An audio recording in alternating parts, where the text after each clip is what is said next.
اعوذ باللہ من الشیطان الرجیم بسم اللہ الرحمن الرحیم السلام علیکم ورحمۃ اللہ وبرکاتہ۔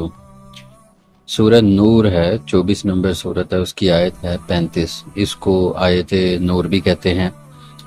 اس کے اندر اللہ تعالیٰ نے ایک ایمان کی مثال نور سے بیان فرمائی ہے۔ میرے کافی سارے دوست احباب جب اس آیت کو کوٹ کرتے ہیں، ریڈنگ کرتے ہیں، تو یہ سمجھتے ہیں کہ گویا اس میں اللہ نے اپنی مثال بیان کی ہے کہ اللہ کس طرح اپیئر ہو سکتا ہے، نظر آ سکتا ہے، آپ کیسے سمجھ سکتے ہیں، حالانکہ ایسی بات اس میں نہیں ہوئی۔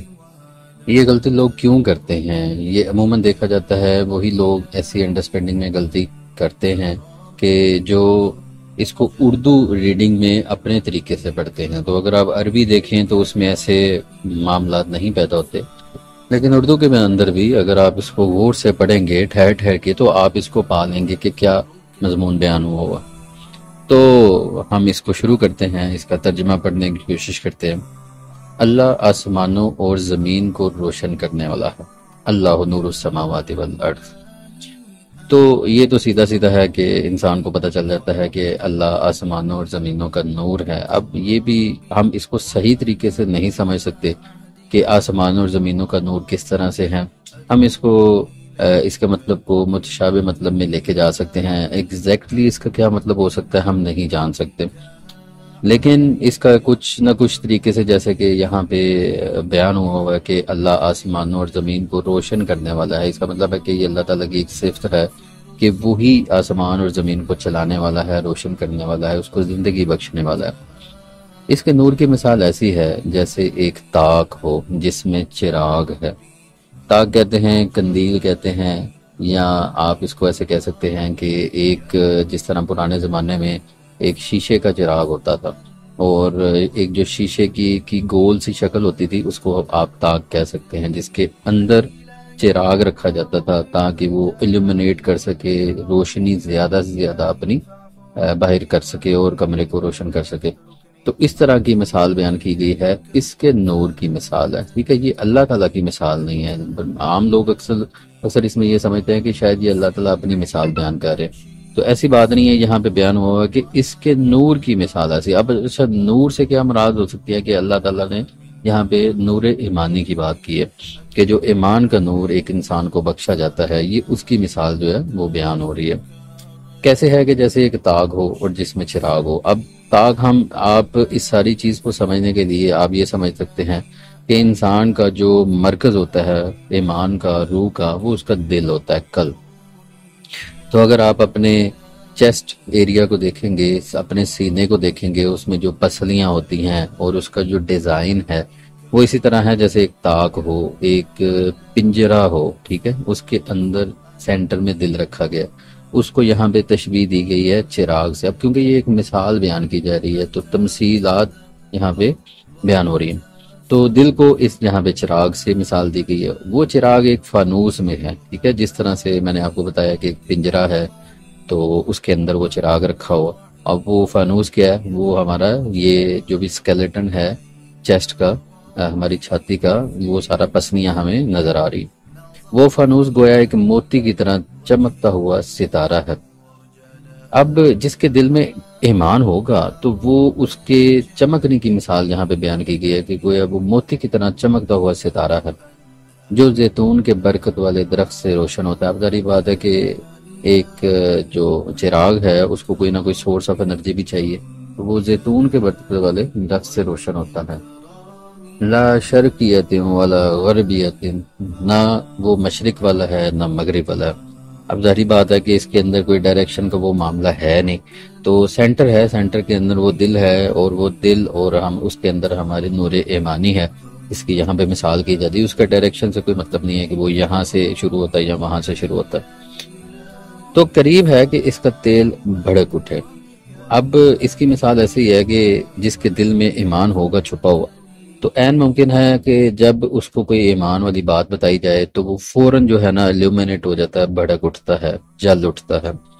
یہ ایسے ہی ہے کہ پیاس اندر موجود ہوتی ہے، بڑی ساری باتیں ایسی ہوتی ہیں کہ ہم اپنے ارد گرد ہوتے ہوئے دیکھ رہے ہوتے ہیں، لوگوں کو کرتے ہوئے دیکھ رہے ہوتے ہیں، لیکن ہمارا دل مطمئن نہیں ہوتا، ہم کہتے ہیں یار اس میں کچھ غلطی ہے۔ لیکن ایک دم سے ہمیں کوئی قرآن کی کوئی ایسی بات مل جاتی ہے، ہمیں کوئی ایمان افروز کو ایسا واقعہ مل جاتا ہے کہ انسان فوراً بول اٹھتا ہے کہ ہاں یہی تو میرا دل کہہ رہا تھا. تو یہ وہ مثال ہے کہ وہ فوراً بھڑک اٹھنے کے لیے تیار ہے، اگرچہ آگ اس کو نہ چھوئے. جیسے کہ پیٹرول ہوتا ہے، پیٹرول کی اتنی شدت ہوتی ہے، جل اٹھنے کے لیے وہ اتنا بےتاب ہوتا ہے کہ دور سے ہی اگر آگ بالکل اس کو چھوئے بھی نہ لے، اس کے قریب بھی جائے تو وہ پورے کا پورا تیل بھڑک اٹھتا ہے.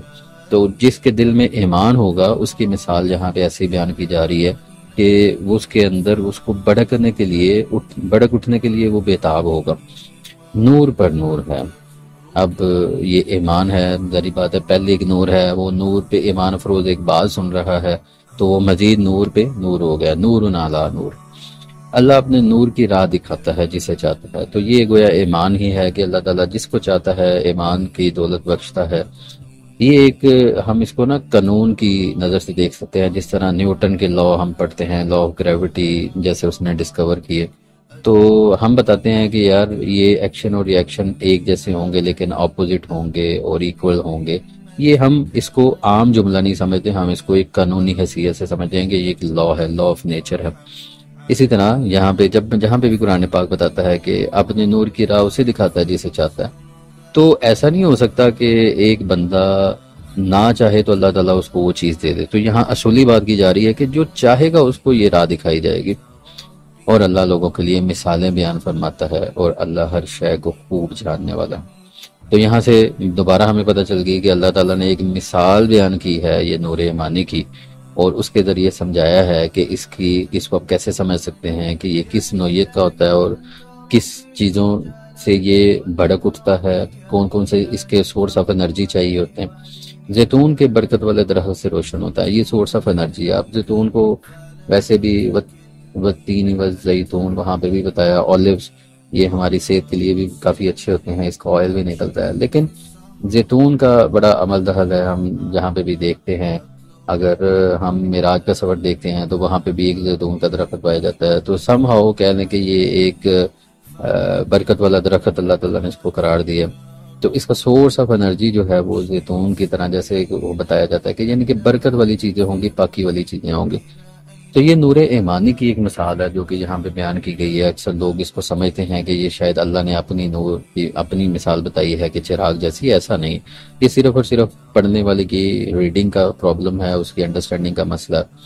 تو آپ بھی ضرور اس کو دوبارہ پڑھ کے دیکھ سکتے ہیں، اس کا عربی کانٹیکس سمجھ سکتے ہیں، تو یہ چیزیں آپ کو سمجھنی شروع ہو جائیں گی. تو یہاں پہ نور ایمانی کی بات ہو رہی ہے.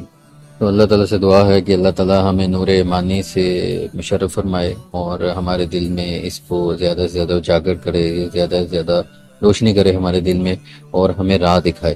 اسی چیز کو آپ جب پھیلا کے دیکھیں گے پورا اسکیما پہ تو آپ کو پتہ چلے گا کہ جب قیامت کے دن پل سے رات سے گزرا جائے گا تو اس کے جو دل میں نور ایمانی ہوگا اور اسی کی روشنی کو وہ یوز کرے گا اور راہ پائے گا، اور اسی روشنی کی وجہ سے وہ پل صراط پہ رستہ دیکھے گا اور اس کو کراس کرے گا.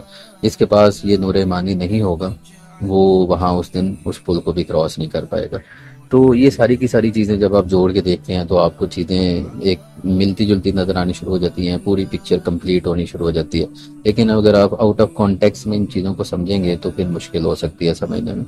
تو اللہ تعالیٰ سے دعا ہے کہ اللہ تعالیٰ ہمیں نور ایمانی سے مشرف فرمائے اور ہم قرآن پاک سمجھنے کی، اس پہ عمل کرنے کی توفیق عطا فرمائے. السلام علیکم ورحمۃ اللہ وبرکاتہ.